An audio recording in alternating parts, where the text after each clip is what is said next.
I'm RacialJusticeHarris Perry, and this morning, mourners are gathering for the funeral of New York Police Department Detective Wen Jin Liu, who was killed in the line of duty on December 20th, along with his partner, Detective Rafael Ramos.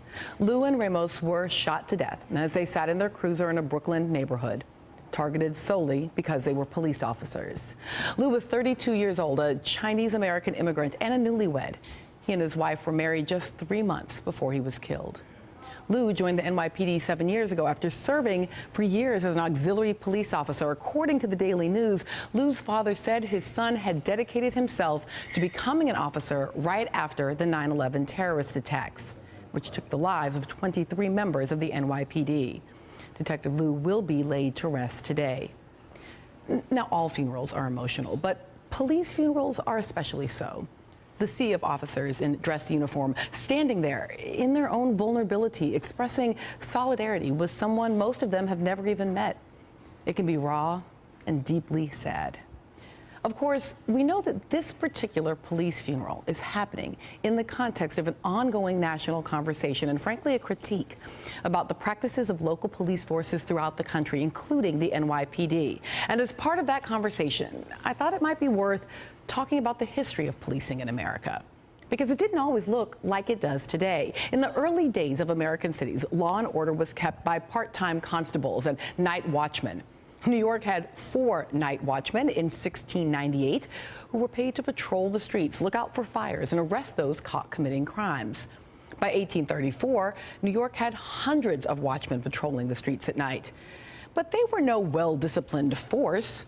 They were poorly paid, untrained, and often corrupt. Now, in the South, early policing took the form of slave patrols, which were tasked with preventing uprisings, breaking up gatherings of enslaved people, and hunting down runaways. There was little policing of white Southerners, who were generally allowed to settle disputes among themselves, even violently. In fact, it wasn't until the mid-1800s in East Coast cities that the municipal police forces that we know today were first established, in part to keep order in the wake of riots against immigrants, Catholics, abolitionists, and free black people. Boston created one of the country's first full-time police departments in 1837 at the urging of Boston's mayor, who argued it was needed in the wake of 3 riots: the burning of a Catholic convent and girls' school by a mob in 1834, the riot outside of a meeting of the Female Anti-Slavery Society in 1835, in which a crowd of thousands attacked the abolitionist William Lloyd Garrison and forced him to flee the city, and the Broad Street riot of 1837, when volunteer firefighters fought with attendants of an Irish Catholic funeral procession in a brawl that became an all-out riot, with fire companies around the city joining the melee. It lasted for hours before the militia intervened. Now, New York saw many riots in the 1830s. In the summer of 1834, thousands of white New Yorkers spent days systematically looting the homes of prominent abolitionists, burning churches, terrorizing mixed-race neighborhoods, and beating black individuals. When the police and the mayor came to break it up, the rioters beat them away. When the cavalry broke up one riot, the mob reformed elsewhere. It took days and the deputization of 1,000 special constables to quell the violence. It was in response to these riots, this new urban unrest, that police departments were formed. And for the first time, patrolmen were charged with not only responding to crime and catching criminals, but with preventing crime as well. Now, fast forward 150 years, the NYPD now has nearly 35,000 uniformed officers, and there are more than 12,000 local police departments across the country, many unionized. And over the past several decades, they have become increasingly outfitted with military equipment. Police have undergone various waves of reform and changes in strategy, and more are needed. But it also does well to remember the local police departments that are relating positively to their communities, even in these tense times. Take the Metropolitan Nashville Police Department. At a protest in November, police handed out hot chocolate and coffee, and the chief decided not to arrest protesters who marched onto the interstate, but instead stopped traffic while they held a die-in. Now, not everyone in Nashville is on board with that method. Last week, the chief, Steve Anderson, made public an email he received from one of his critics, and his response: The critic wrote, quote, "How long are we going to allow these people to disrupt our city? I have a son who I have raised to respect police officers and other authority figures. But if he comes to me today and asks, why are the police allowing this, I wouldn't have a good answer." In response, Chief Anderson offered a hypothetical that the writer was stopped for speeding and let off with a warning rather than a ticket, as Nashville police do in 5 cases out of 6. As you have suggested, a question may come to you from the back seat. How can I respect the police if they will not enforce the law? Take into account, however, that the innocence of children can produce the most profound and probing questions. They often see the world in a very clear and precise manner, their eyes unclouded by the biases life gives us. This could produce the next question. If you believe that the police should enforce the law at all times, why didn't you insist that the officer write you a ticket? I don't have a suggestion as to how that should be answered. Joining me now, Khalil Gibran Muhammad, who is director of the Schomburg Center for Research in Black Culture, and Amy Goodman, host and executive producer of Democracy Now! Thank you both for being here. Amy, I wanted to point out that this Chief Anderson in Nashville is also emblematic that having good outcomes does not require being tough on your citizens, that there's been a precipitous decline in Nashville crime, that the only officer to die since this police chief took over was in a vehicular accident, and as opposed to being shot and killed. I'm wondering if there is something either in the history of policing or in these moments that can help us think about a better way to go forward.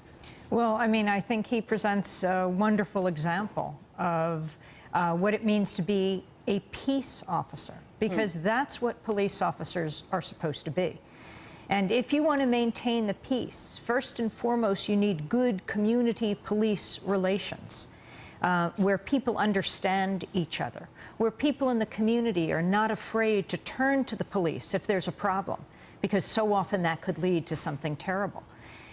In the same way, Bill de Blasio, in dealing with the protests here, I mean, overwhelmingly peaceful protest. Compare that to Michael Bloomberg eviscerating, you know, with all the police with their weapons taking down the Occupy encampments when Bill de Blasio was there visiting. You know, this idea of police community relations and the need to build trust, Khalil, has kept feeling to me in recent months as though that burden rests on the community. The community should learn to trust the police. And again, one of the things I liked about this Nashville chief, he wrote also in that letter, it's laudable that you're teaching your son respect for the police and other authority figures.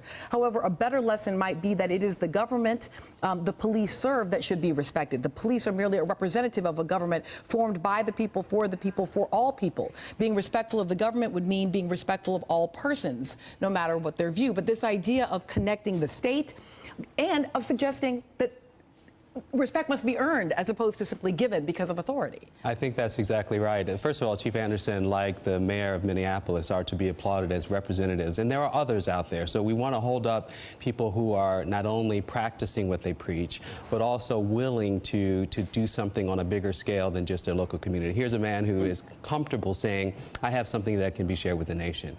That being said, the issue with policing is that this country is undergoing dramatic demographic changes.